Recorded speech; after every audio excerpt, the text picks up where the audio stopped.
Assalamualaikum warahmatullahi wabarakatuh.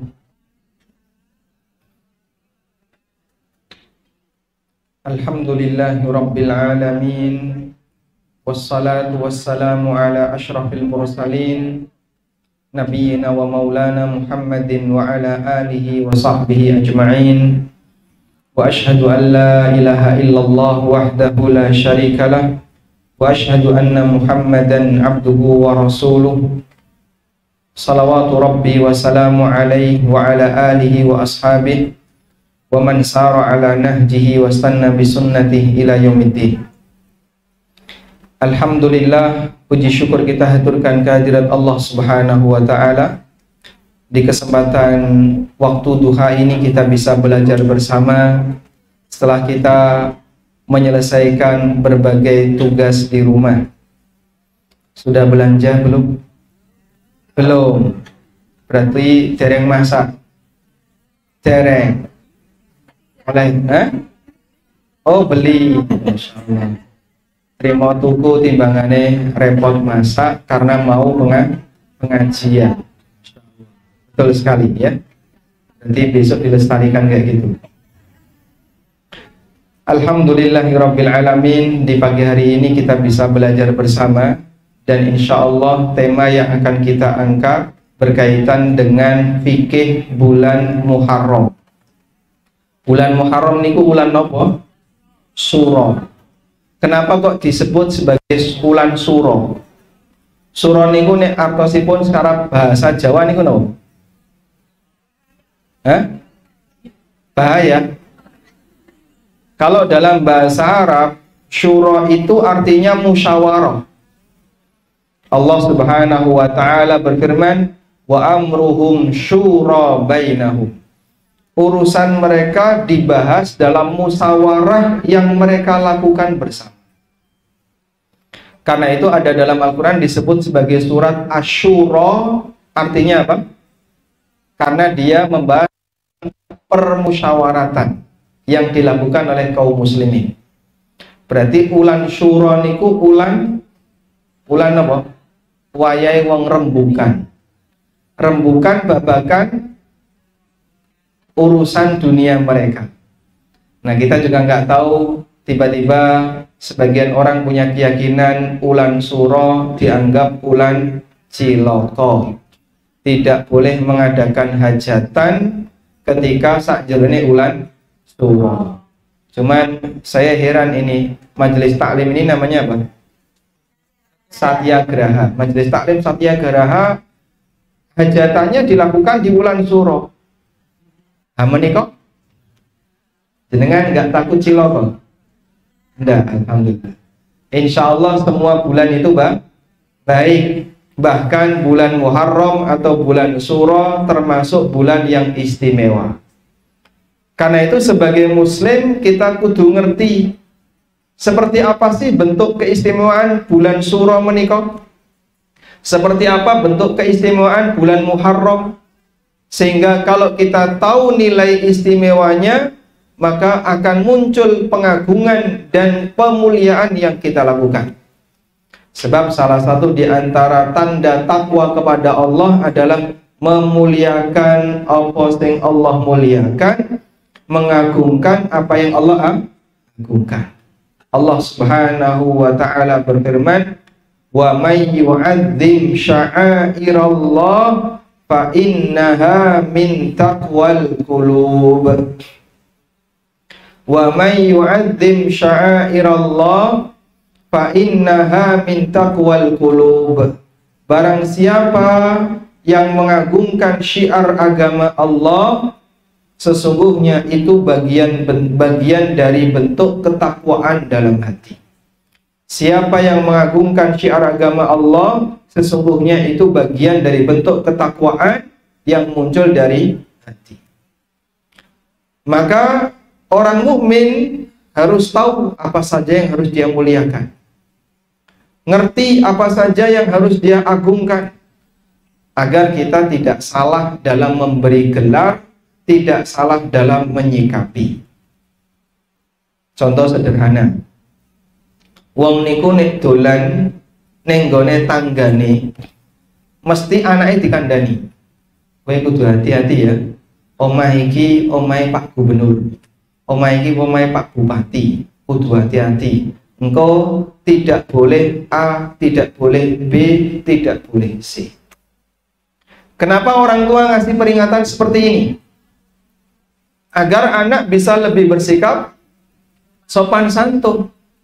Karena dia bukan di sembarang rumah. Ini rumah pejabat.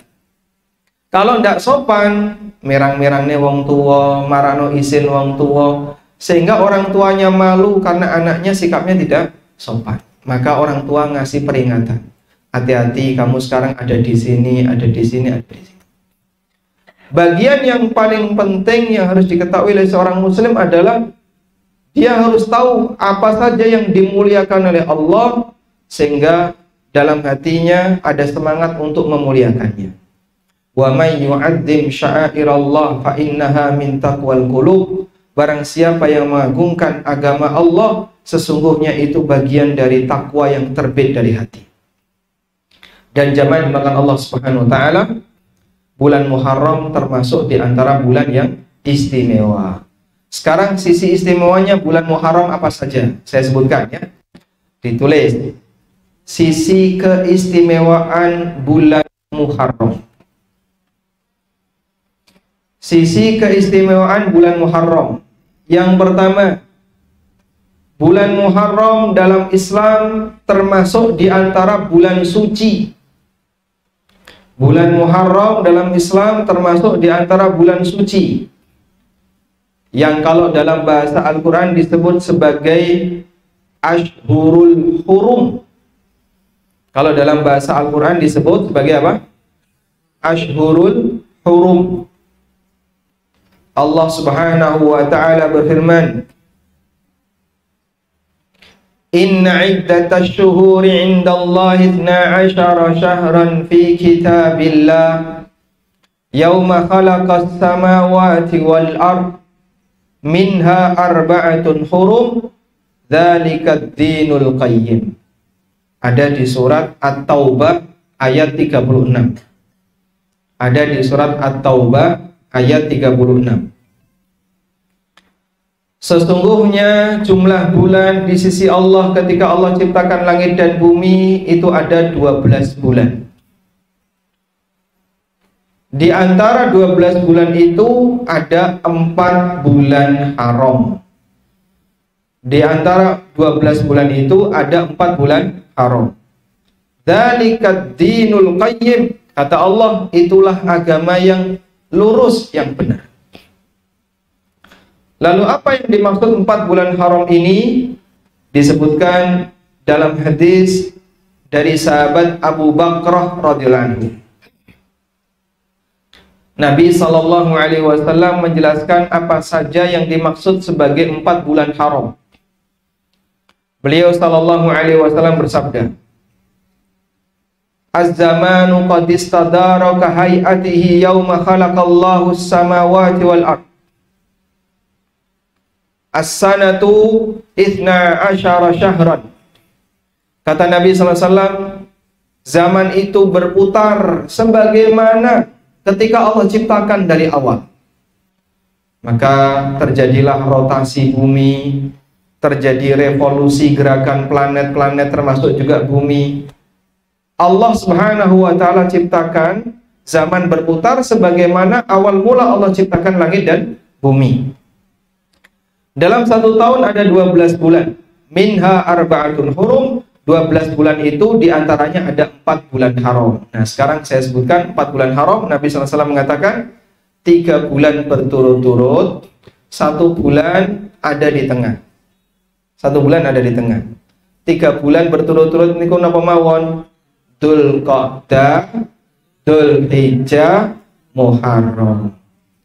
1 bulan yang ada di tengah niku bulan napa? Rajab. Dzulqa'dah, Dzulhijjah, Muharram. 1 yang ada di tengah bulan Rajab. 4 bulan ini disebut bulan haram. Pak Ustadz kok disebut bulan haram niku tegese napa to Pak Ustadz? Sama sebagaimana penamaan Masjidil Haram. tanah haram. Artosipun apa niku? Maksudnya apa? Masjid yang mulia dan tanah yang mulia, sehingga dia punya aturan khusus di mana orang tidak boleh melanggarnya. Nek melanggar dosane luwih gede timbangane ketika itu dilakukan di tempat yang lain. Contohnya napa? Sing jenenge grenengan niku dosa napa dosa? Dosa. Jenengan nek grenengan ning pasar, kalau grenengan ning masjid niku gede pundi dosane? Kenapa? Karena tempat yang mulia, tempat yang suci. Sehingga ketika perbuatan maksiat ini dilakukan di tempat yang mulia dan di tempat yang suci, maka nilai dosane luwih gede. Nek grenengan dilakoni ning pengajian, sing digrenengi kustate, dosa apa boten? Boten. Dosa. Gede pundi kalau grenengan ning cakruk.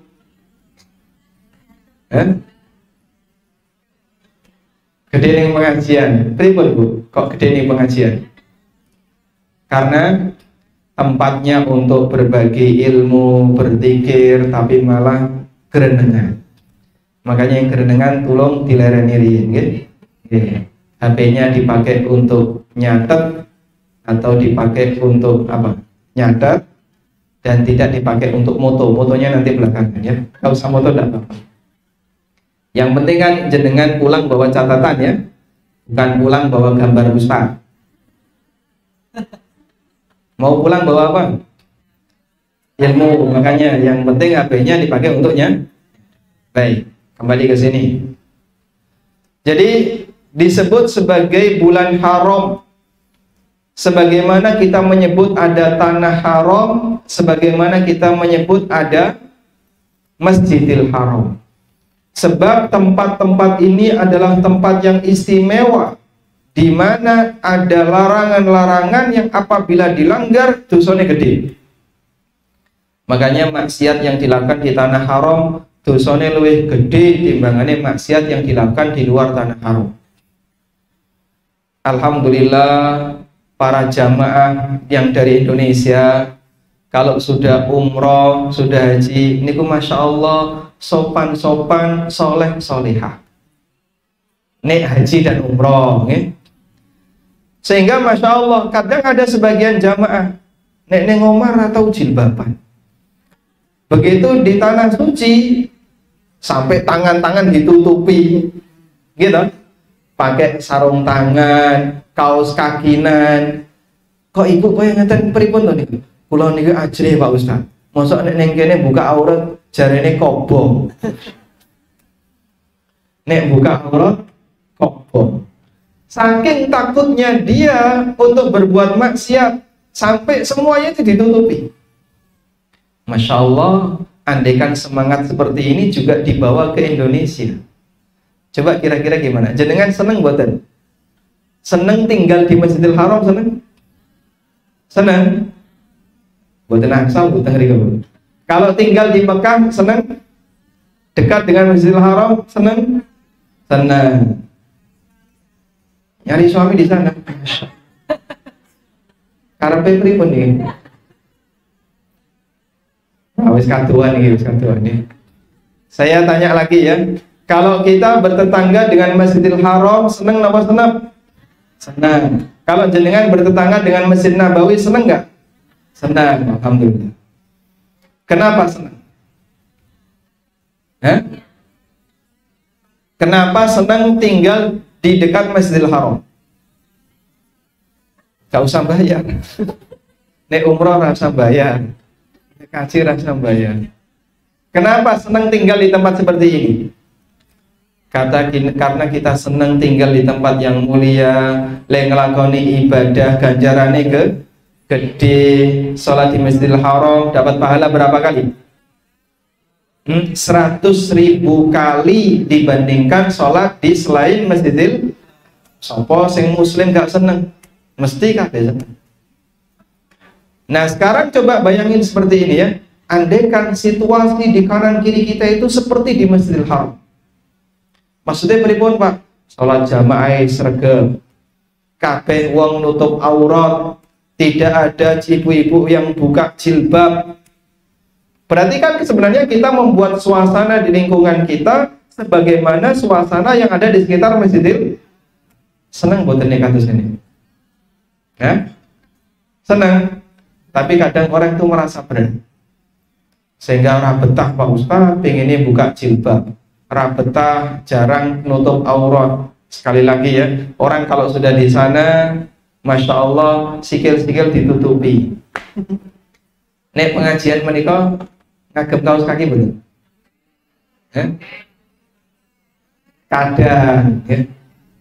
Tergantung usia. Masya Allah. Baik, coba suasanakan sebagaimana saat kita di dekat Masjidil Haram. Jenengan punya rasa takut kepada Allah, kita semuanya punya rasa takut kepada Allah untuk berbuat maksiat. Sebagaimana rasa takut kita kepada Allah saat kita berada di Masjidil Haram. Insya Allah kalau kita menjaga situasi seperti ini, kita akan bisa jadi hamba yang selalu mengagungkan Allah.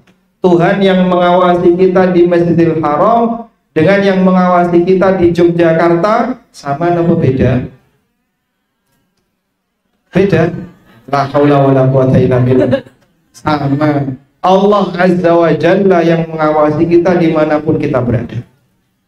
Maka Nabi SAW berpesan, ittaqullaha haitsuma kunta. Bertakwalah kepada Allah dimanapun kau. Neng kono bertakwa kepada Allah, neng kene yang bertakwa kepada Allah. Baik. Nah, sehingga disebut sebagai bulan haram karena bulan ini adalah bulan yang ada pantangannya, yang jika dilanggar maka dosane luwih gede timbangane pantangan itu dilakoni di luar bulan haram. Sehingga orang yang ngelakoni maksiat sak jerone bulan 4 tadi ya, Dzulqa'dah, Dzulhijjah, Muharram, Rajab, ngelakoni maksiat di 4 bulan ini dosanya lebih besar dibandingkan berbuat maksiat di bulan yang lain. Berarti nek ngono diampet sih ya Pak Ustaz. Mungkin pada Muharram wis rampung, wah ini sak harapku. Jangan kayak gitu.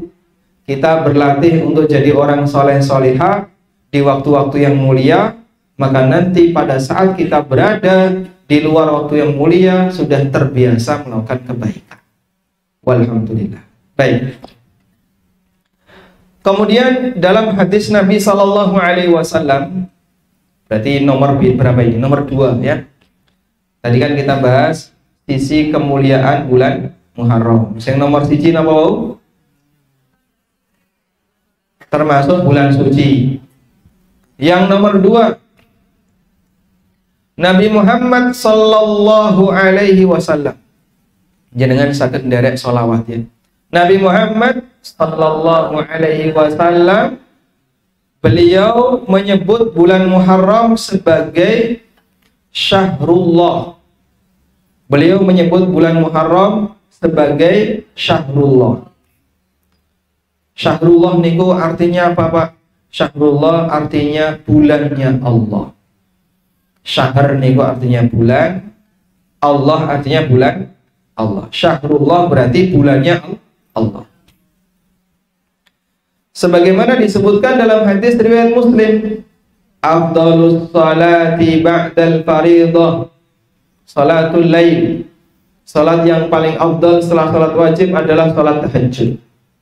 Wa afdhalus siyami ba'da Ramadan syahrullahil muharram. Dan puasa yang paling afdal setelah Ramadan adalah poso sakjroning bulan Muharram. Sehingga puasa bulan Muharram disebut oleh Nabi sallallahu alaihi wasallam sebagai puasa di Syahrullah, di bulannya Allah. Nah, kalau Nabi sallallahu alaihi wasallam menyebut bulan Muharram sebagai Syahrullah, Masya Allah, kok sampai wonten menungso sing ngarani ulan Muharram ulan ciloko. Nabimu Sallallahu Alaihi Wasallam mengatakan bulan Muharram itu bulan Allah. Kok kamu mengatakan bulan Muharram bulan cilaka? Niku nek kula ngarani nggih. Nyuwun pangapunten rada jangkar, ngoten nggih. Ini sikap yang tidak sopan. Ibaratnya gini, wong tua ngarani iki apik kudu kok hormati. Anake ngomong iki elek rasa dihormati. Lho kok malah waton suloyo.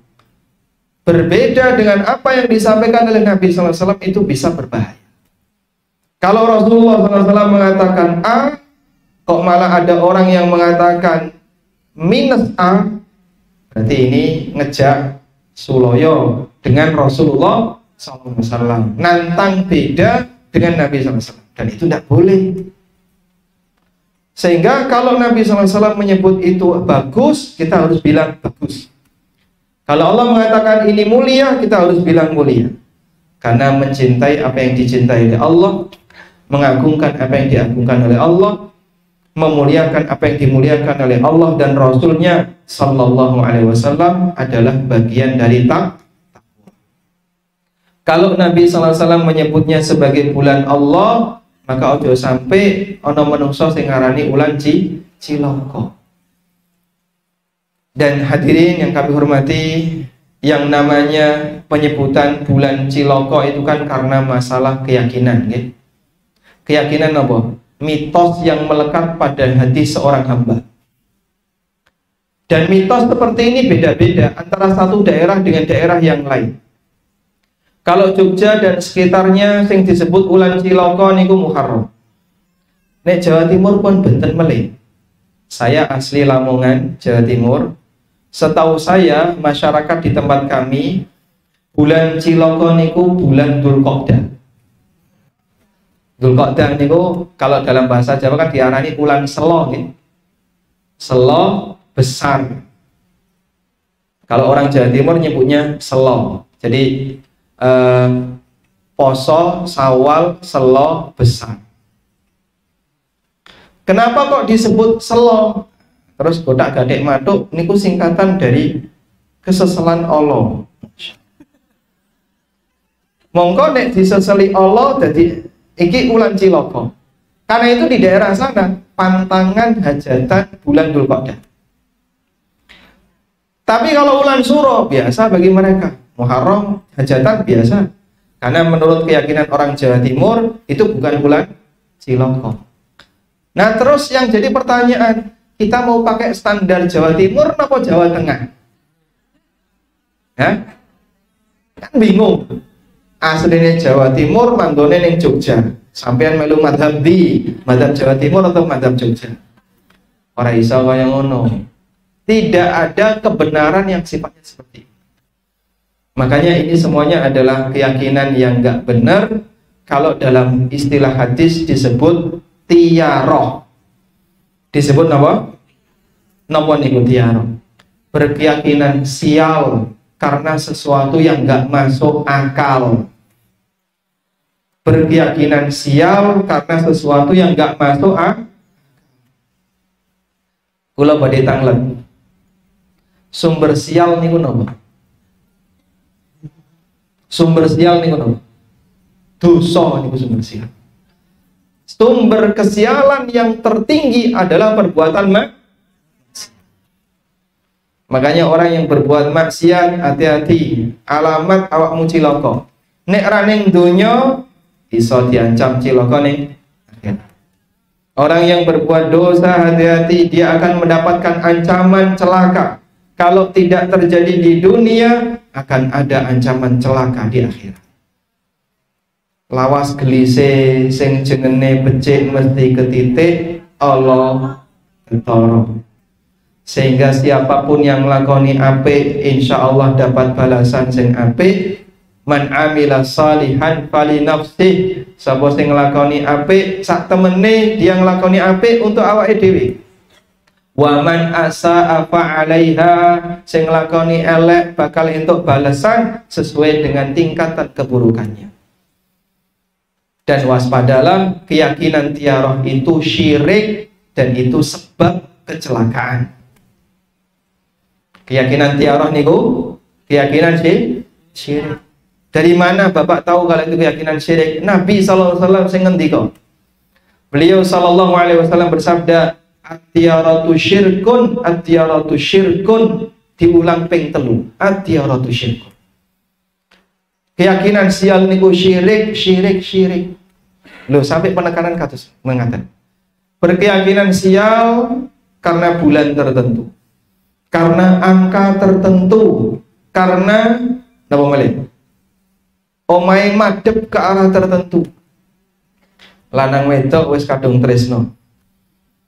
Teko ning wong niki badhe nikah. Sik tak hitung. Kowe lahir tahun pira?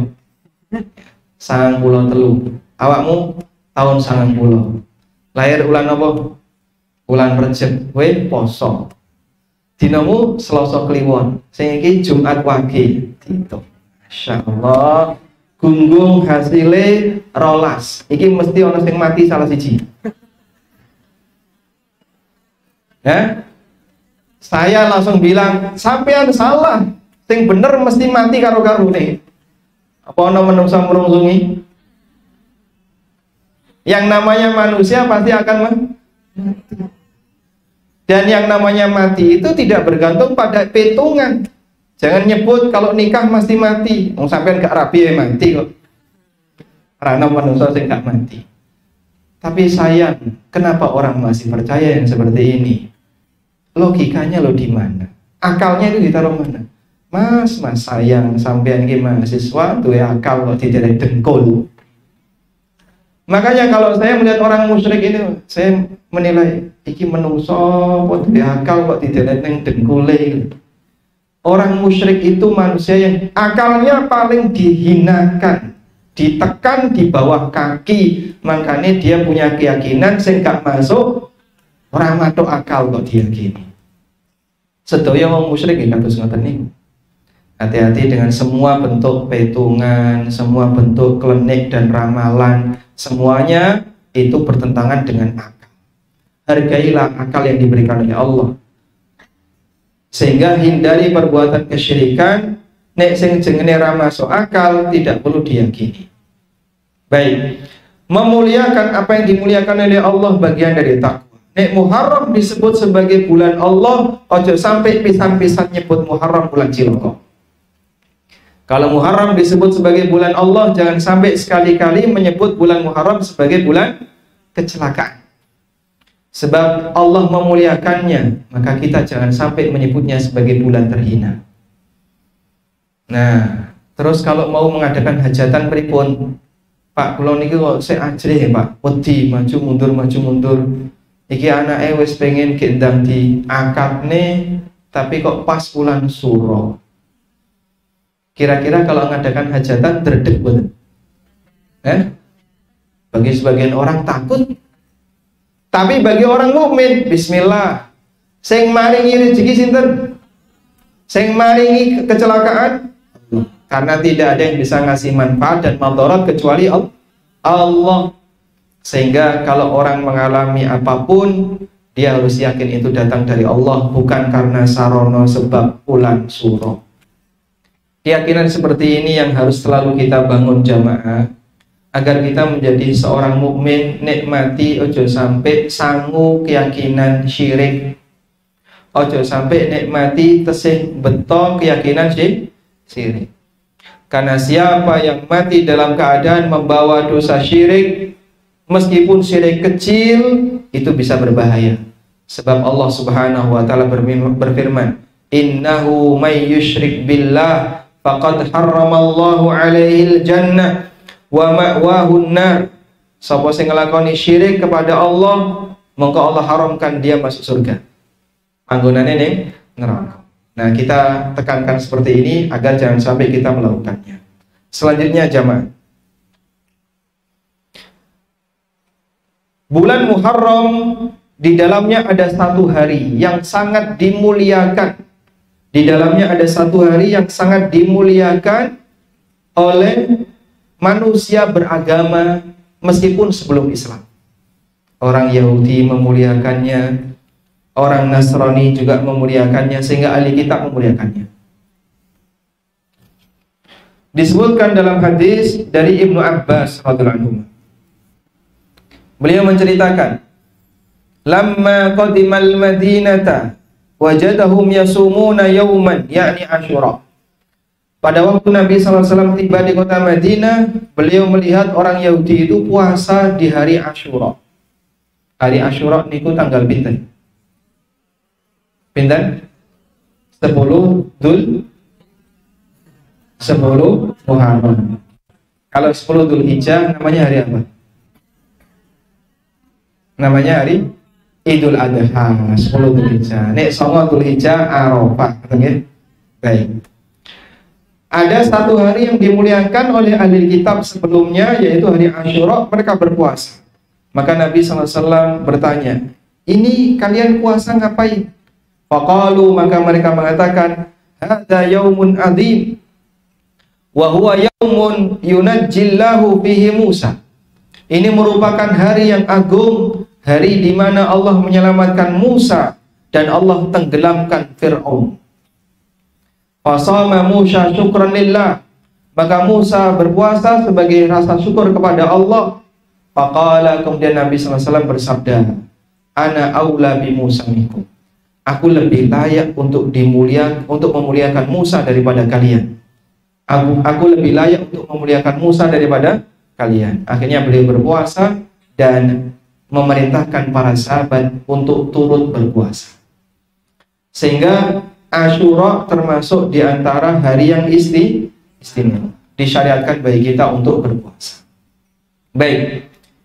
Dan para ulama juga menyebut bulan ini sebagai bulan yang paling istimewa setelah Ramadan. Sebagaimana Hasan Al-Basri mengatakan, "Inna Allah aftataha as-sanata bi syahri haramin wa khatamaha bi syahri haramin. Falaysa sahrun fis sanati ba'da syahri Ramadan a'dhamu indallahi minal Muharram."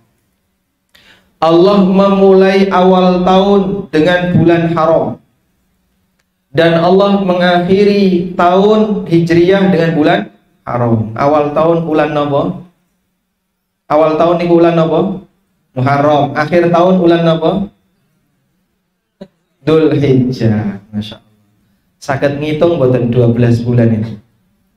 Muharram, Safar, Rabiul Awal, Rabiul Akhir, Rajab, salah Rajab, Jumadil, nyebutnya yang benar Jumadil Ula, Jumadil Ula, Jumadil Akhirah, Rajab, Sya'ban, Ramadan, Syawal, Dzulqa'dah. Alhamdulillah. Kudu hafal nggih wong muslim. Tapi nggih Januari. Wah, niku kalau merem ya apa? Tapi nek dikongkon terusno Muharram, tak delok tak kalender sik Safar. Masyaallah.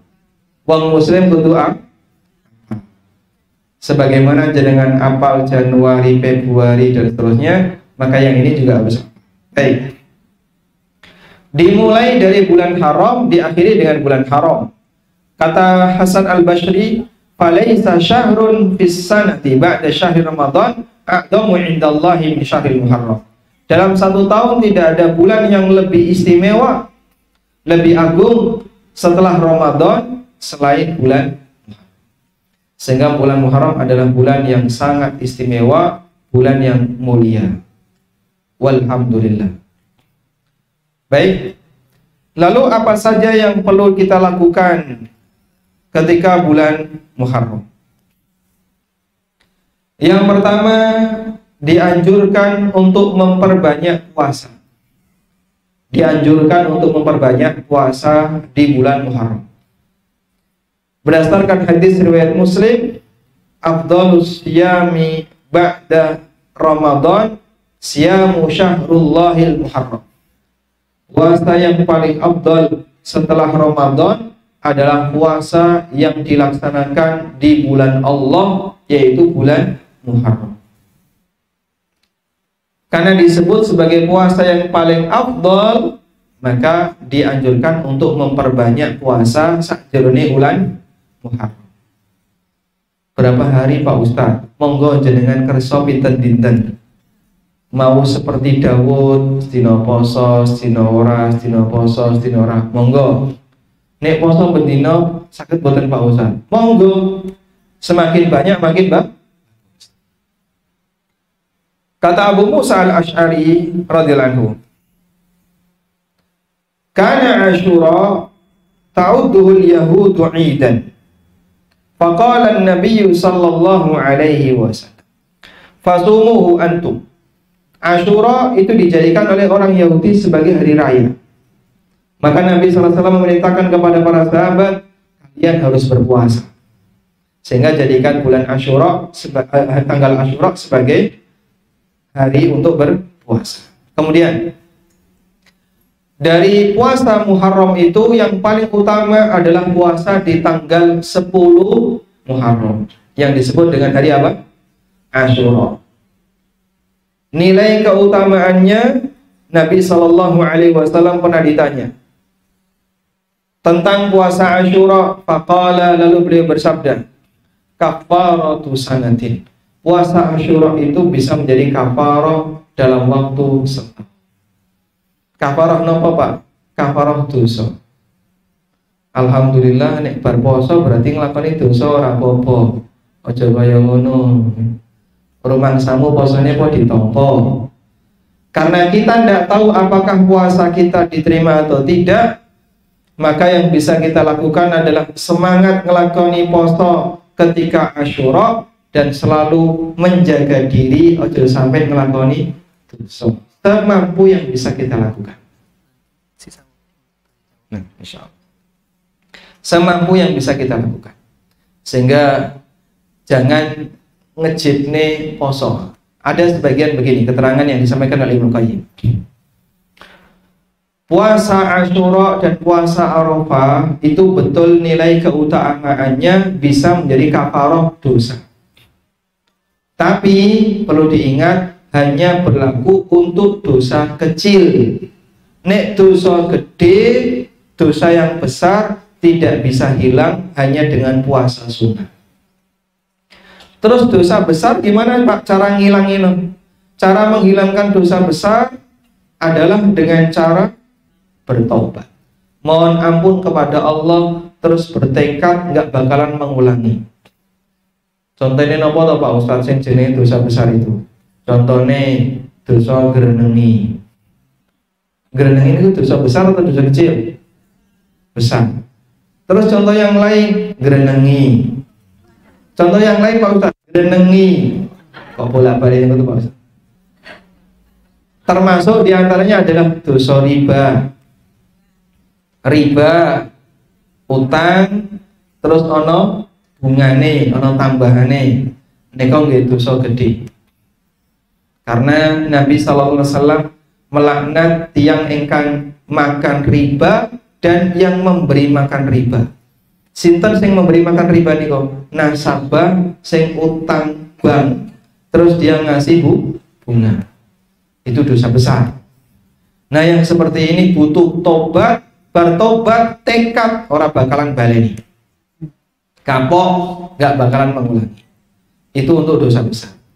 Tapi kalau puasa, sholat 5 waktu betul bisa menghapus dosa, tapi dosa yang bisa dihapus adalah dosa kecil. Nabi Shallallahu Alaihi Wasallam bersabda, as-salawatul khams wal jum'ah ilal jum'ah wa ramadan ila ramadan mukaffiratun lima bainahunna majtunibatil kabair. Sholat 5 waktu, Jumatan ke Jumatan berikutnya, Ramadan ke Ramadan berikutnya bisa jadi kafarah untuk dosa-dosa yang dilakukan di antara keduanya selama dosa gede dijauhi, selama dosa besar dijauhi. Sehingga kalau sholat 5 waktu saja hanya bisa menggugurkan dosa kecil, apalagi puasa yang sifatnya setahun sekali, seperti puasa Arafah atau puasa Ashura. Maka setiap mukmin kalau selesai melaksanakan puasa Arafah atau Ashura, berharap semoga Allah mengampuni dosanya, tapi bukan berarti terus oleh ngremehno dosa. Sebab kita tidak tahu apakah puasa kita ditompo napa mboten. Nek jenengan ngerti, aku ngerti Pak Ustadz, posoku ditompo, sampai entuk bocoran saka ndi? Tadi malaikat baru datang. Oh jangan, ini berarti berbahaya keyakinannya ya. Manusia tidak tahu. Maka yang bisa kita lakukan apa? Memohon kepada Allah semoga amal kita diterima. Dungane pripun? Allahumma taqabbal minna innaka antas samiul alim. Kados dene dungane Nabi Ibrahim. Nalikane Nabi Ibrahim mendirikan Ka'bah bersama Ismail, wa id yarfa'u Ibrahimul qawa'ida minal baiti wa Ismailu rabbana taqabbal minna innaka antas samiul alim. Nabi Ibrahim berdoa kepada Allah, ya Allah terimalah amal kami, sesungguhnya Engkau Zat yang Maha mendengar lagi Maha mengetahui. Baik. Selanjutnya juga dianjurkan untuk berpuasa di tanggal 9. Berpuasa di tanggal 9 Muharram. Tanggal 9 Muharram niku hari apa namanya? Tasu'a. Disebut dengan hari Tasu'a. Ya, ada hamzahnya di belakang. Tasu'a, Asyura. Artinya kalau bahasa kita ya nyepulo nyongo gitu ya. Itu kalau enggak, tapi enggak ma'ruf ya. Iki nembih nyenen kemis. Nyenen itu maksudnya apa? Poso Senin. Ngelakoni amal sak jerone dina Senin. Ki nyenen itu maksudnya apa? Poso Senin. Nah, dalam bahasa Arab ki ngelakoni poso tanggal 10 itu jenenge Asyura. Ki ngelakoni ibadah tanggal 9 jenenge Tasu'a. Dari kata tis'a yang artinya 9. Sehingga nanti pada saat kita berpuasa itu posone pinten Pak Ustadz? 2 hari. Tanggal 9 Muharram dan tanggal 10. Kenapa kok tanggal 9? Sebab Nabi Shallallahu Alaihi Wasallam ketika beliau mendapatkan kabar Yahudi itu nek poso mong tanggal sedoso mawon ya Rasulullah, maka Nabi SAW mengatakan in kanal yaumul muqbil in kanal amul muqbil nasumu yaumat tasi. Nek sok tahun ngarep kita masih ketemu dengan Muharram, maka kita akan berpuasa di tanggal 9. Kemudian belum bertemu dengan Muharram tahun depan, tufiya Rasulullah SAW. Nabi SAW sudah wafat. Nabi SAW wafat niku ulan nopo? Nabi SAW wafat ulan nopo? Ulan Mulut. Ya, Rabiul Awal. Rasulullah SAW wafat bulan Rabiul Awal tahun 11 Hijriah. Sementara beliau tidak ketemu Muharram tahun 12 Hijriah. Maka Nabi SAW ketika di Muharram tahun 11 beliau mengatakan tahun depan kalau kita masih ketemu Muharram kita puasa tanggal 9. Ternyata belum ketemu Muharram tahun depan, tufiya Rasulullah Sallallahu Alaihi Wasallam. Nabi SAW sudah meninggal dunia. Selanjutnya ada pertanyaan. Kalau kita berpuasa tanggal 11, apakah juga dianjurkan? Ulama berbeda pendapat dalam masalah ini. Sebab tanggal 11 itu disebutkan dalam hadis tapi dhaif. Disebutkan dalam hadis tapi dhaif. Lemah. Karena hadisnya lemah, maka sebagian tidak menjadikannya sebagai dalil. Rasulullah Shallallahu Alaihi Wasallam pernah menyebutkan, sumu yauma Asyura wa khalifu fihi al-yahud wa sumu qablahu yauman au ba'dahu yauman. Lakukanlah puasa Asyura Tapi aja podo karo Yahudi. Yahudi ku posone mung Asyura tok. Aja podo. Carane ben ra podo pripun? Biar nggak sama dengan Yahudi gimana? Puasalah sehari sebelumnya atau sehari setelahnya. Tapi riwayat ini dhaif. Sehingga yang lebih benar adalah puasa itu dilakukan sehari sebelumnya. Maka insya Allah cukup 2 hari, 9, 10. Kalau 3 hari boleh nggak Pak? Monggo. Kalau 3 hari berarti jenengan memperbanyak puasa di bulan Muharram dan boleh dilakukan sebanyak 3 hari, 4 hari, 5 hari, sebanyak hari gitu. Karena kita dianjurkan memperbanyak puasa di bulan. Lalu ada pertanyaan, boleh nggak puasa tanggal 10 saja? Tanggal 10 saja. Mungkin jawabannya belum ya. Bolehkah kita berpuasa di tanggal 10 saja? Sebagian ulama berpendapat puasa di tanggal 10 saja hukumnya makruh. Kenapa kok makruh Pak? Karena madani Yahudi, menyamai ya Yahudi. Wong Yahudi itu posane nggih wong tanggal 10 mawon. Nah, wong muslim aja padha karo Yahudi. Sehingga ketika dia berpuasa jangan hanya tanggal 10 saja. Karena Nabi SAW berpendapat mengatakan bahwa beliau akan berpuasa di tanggal 9 bulan Muharram tahun depan. Sehingga ini menunjukkan bahwasanya puasa tanggal 10 saja hukumnya makruh. Ini pendapat yang pertama. Lalu pendapat yang kedua mengatakan berpuasa tanggal 10 saja tidak makruh. Tapi lebih baik kalau diiringi dengan puasa di hari sebelumnya. Sehingga puasanya tanggal 9 dan tanggal 10 agar sesuai dengan petunjuk yang disampaikan oleh Nabi Sallallahu Alaihi Wasallam. Walhamdulillah. Nggih, pondo merem nih. Ya memang itulah efek samping dari pengajian ya. Kita berada di majelis ilmu, suasananya ayem, adem, merem. Karena sudah banyak yang merem, maka kajiannya sudah selesai. Pas tadi jam 10. Kurang? Baik, kurang 14 menit. Kami berikan kesempatan kepada para jamaah untuk menyampaikan sesuatu.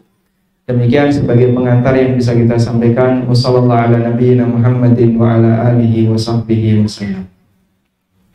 Baik, kami buka sesi tanya jawab. Ini sudah ada pertanyaan yang masuk terlebih dahulu, saya bacakan. Assalamualaikum Ustaz. Semoga Allah senantiasa merahmati Ustaz dan keluarga. Kemudian izin bertanya, Anda pernah mendengarkan kajian mengenai sholawat nariyah yang tidak dibenarkan untuk diamalkan? Mohon penjelasannya. Masya Allah. Waalaikumsalam warahmatullahi wabarakatuh. Terima kasih atas doanya dan kita mohon kepada Allah semoga Anda juga mendapatkan yang semisal. Baik. Ini tapi nggak nyambung dengan tema. Pribun. Hah? Gak apa-apa. Dibahas tentang masalah hukum sholawat nariyah. Pertama begini, an-nariyah itu kalau saya lihat tulisannya itu kayak gini Bu. An-nar terus ya marbuto, ya nisbah kemudian dikasih tak marbuto. An-nariyah. Saya waktu baca namanya itu sudah heran. An-nar niku kan artinya api. Iki kok sholawat dijenengi nariyah niku pripun? Padahal yang namanya sholawat itu kata Imam As-Suhaili fil hunu war rahmah. Sholawat itu isinya adalah ketenangan, kelembutan. Tapi kok dijenengi an-nariyah? Maka dilihat dari namanya saja ini sudah aneh. Ini kalau dilihat dari tinjauan nama.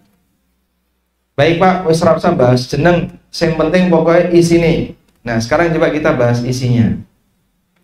Kita bahas isinya. Jadi pada asalnya sholawat itu hukumnya apa? Kalau dalam sholat hukumnya wajib. Kalau dalam keseharian hukumnya dianjurkan. Allah perintahkan kepada kita. Ya ayyuhalladzina amanu innallaha wa malaikatahu yusholluna 'alan nabi. Ya ayyuhalladzina amanu shallu 'alaihi wa sallimu taslima.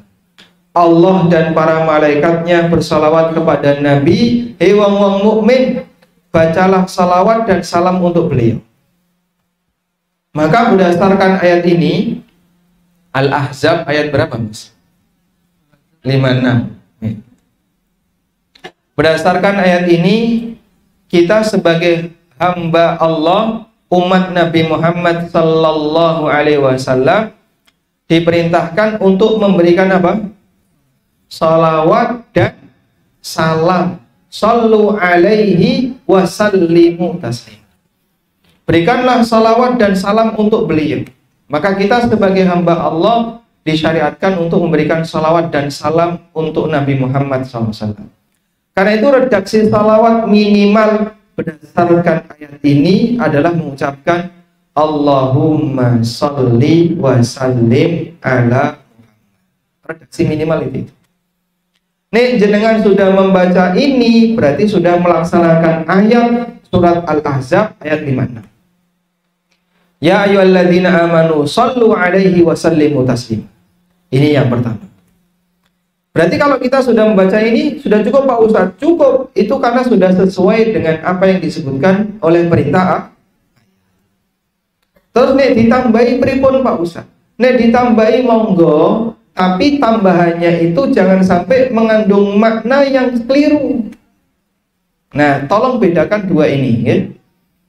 Yang saya pahamutan yang di belakang kerenengannya dilarang ya. Tolong bedakan dua ini ya. Bedakan antara sholawat dengan pujian untuk Nabi Sallallahu Alaihi Wasallam. Sholawat itu bentuknya apa Pak? Mendoakan Rasulullah Sallallahu Alaihi Wasallam dalam bentuk doa, sholawat dan salam. Maka saat kita mengucapkan Allahumma salli wa sallim ala nabiyyina Muhammad, artinya adalah ya Allah berikanlah salawat dan salam dan keselamatan untuk Nabi kita Muhammad. Berarti ini isinya apa Bu? Doa. Isinya itu doa. Baik.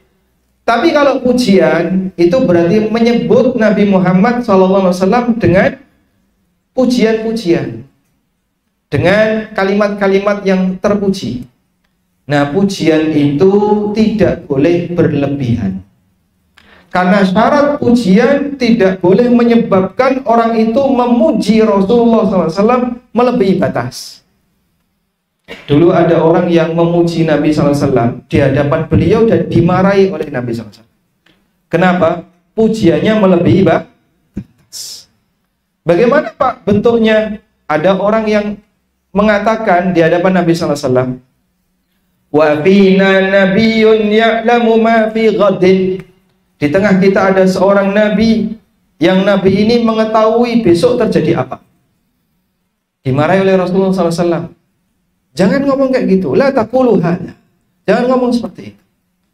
Karena Nabi SAW tidak mengetahui besok terjadi apa. Rasulullah SAW tidak tahu hal yang gaib. Maka kalau beliau disebut mengetahui besok terjadi apa, beliau tidak mau. Karena ini pujian yang melebihi batas. Jenengan kalau dipuji melebihi batas, purun boten. Awakmu iki lho pinter banget sampai banget ngeluwe batas. Iki ngece namanya, bukan memuji. Memuji yang melebihi batas itu penghinaan. Dan tidak boleh. Apalagi ketika seorang nabi dipuji sebagaimana layaknya Tuhan. Itulah yang terjadi pada umat Nasrani sampai menyebabkan mereka menyebut Nabi Isa sebagai anak.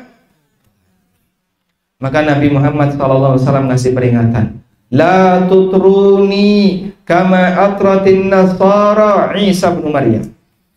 Ojo sampai awakmu mengkultuskanku. Janganlah kalian mengkultuskanku. Kultus niku napa Pak?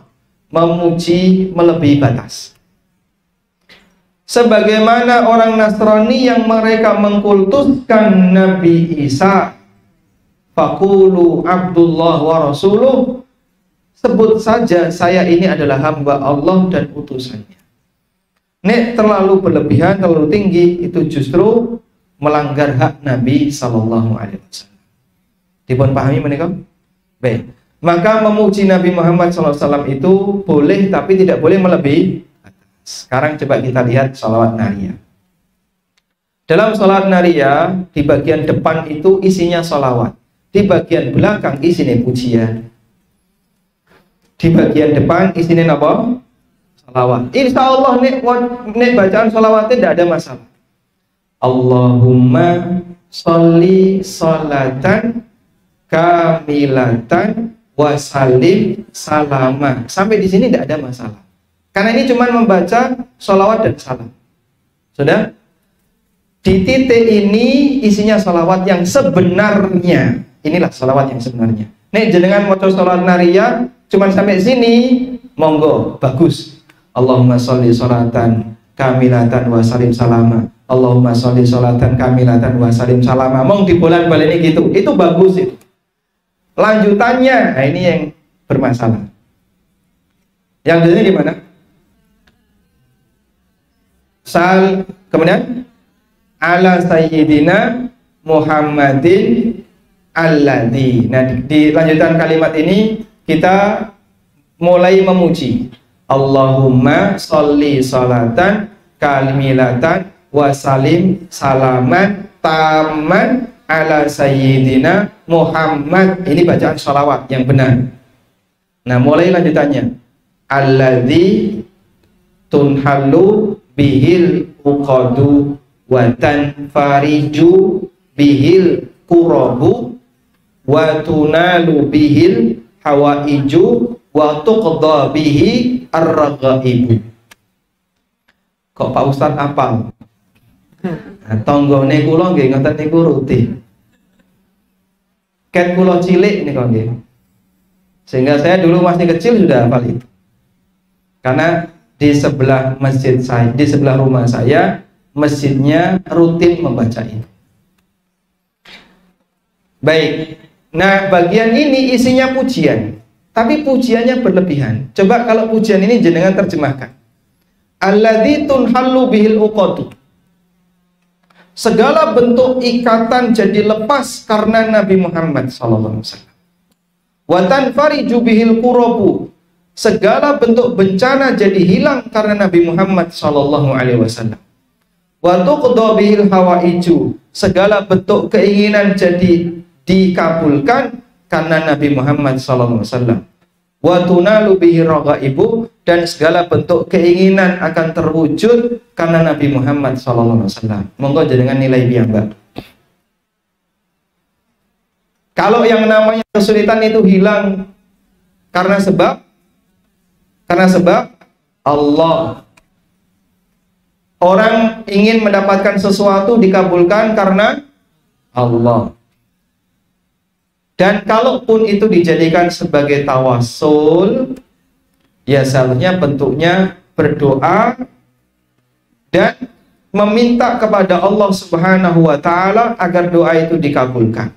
Lalu kita menyebutkan amal soleh yang kita punya, bukan dengan menyebutkan nama Nabi Muhammad Sallallahu Alaihi Wasallam. Dipahami insya Allah jemaah? Paham ya?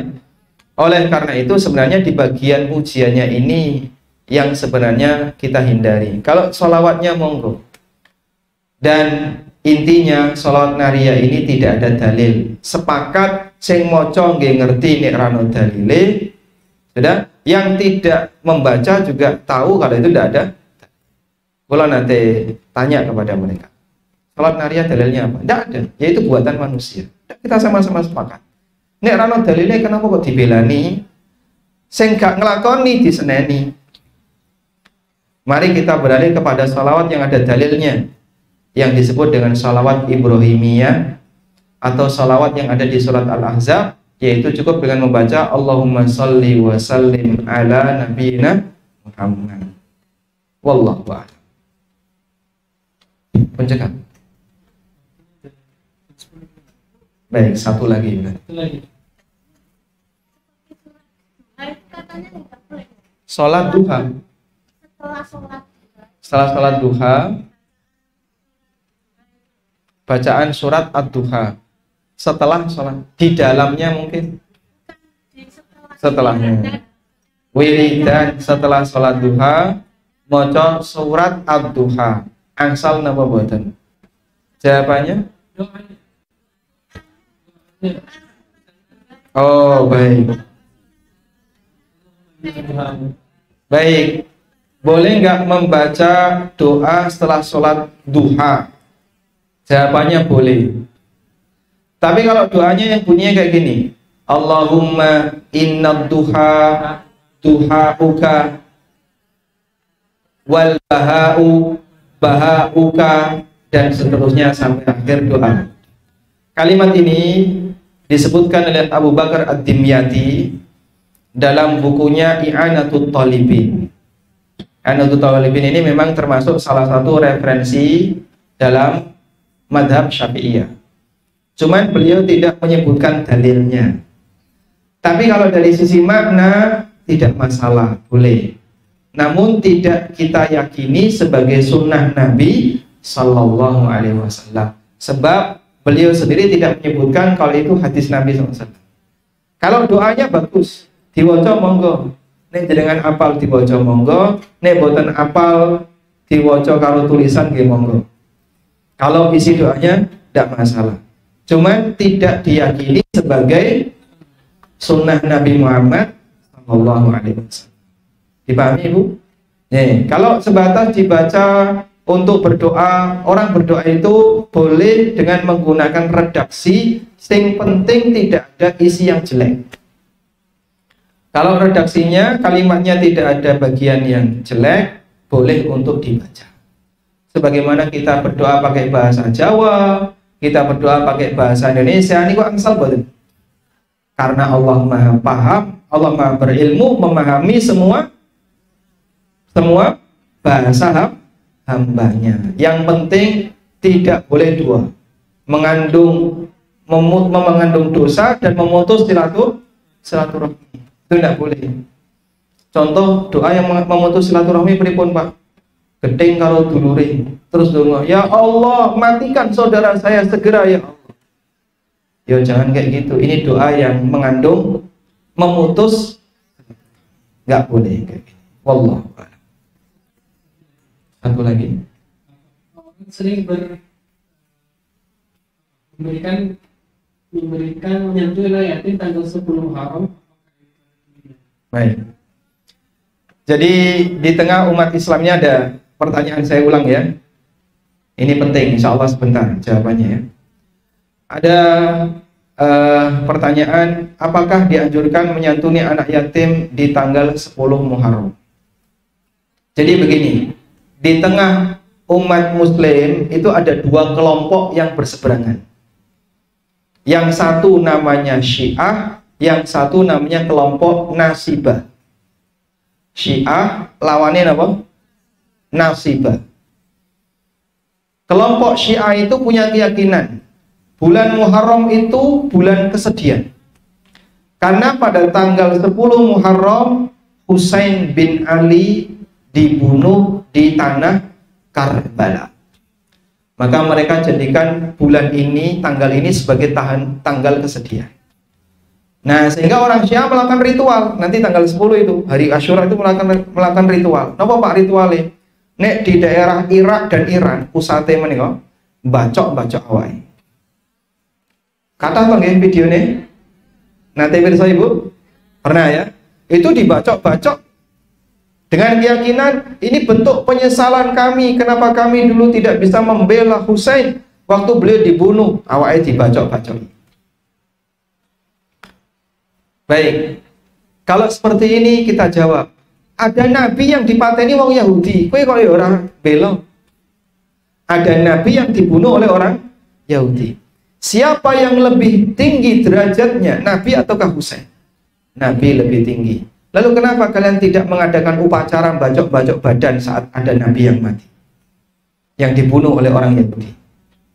Berarti mereka ini memang sengaja melakoni penyimpangan. Yang nomor 2, kelompok nasibah. Kelompok nasibah menjadikan tanggal 10 Muharram hari syukuran. Ini lawannya Syiah. Nasibah sama Syiah ini apa? Berlawanan. Nek Syiah ngarani bulan tanggal 10 Muharram itu hari kesedihan. Kalau nasibah 10 Muharram itu hari syukuran. Monggo sebagai bagian dari syukuran kita dianjurkan nyantuni anak yatim.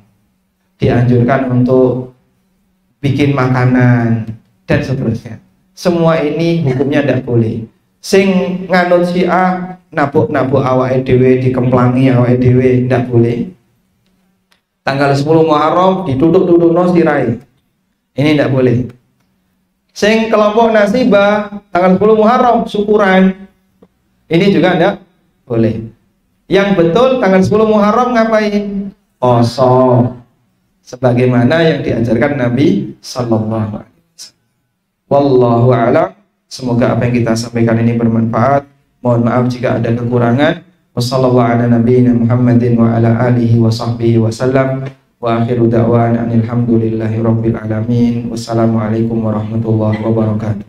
Assalamualaikum warahmatullahi wabarakatuh. Dan mengucapkan jazakallah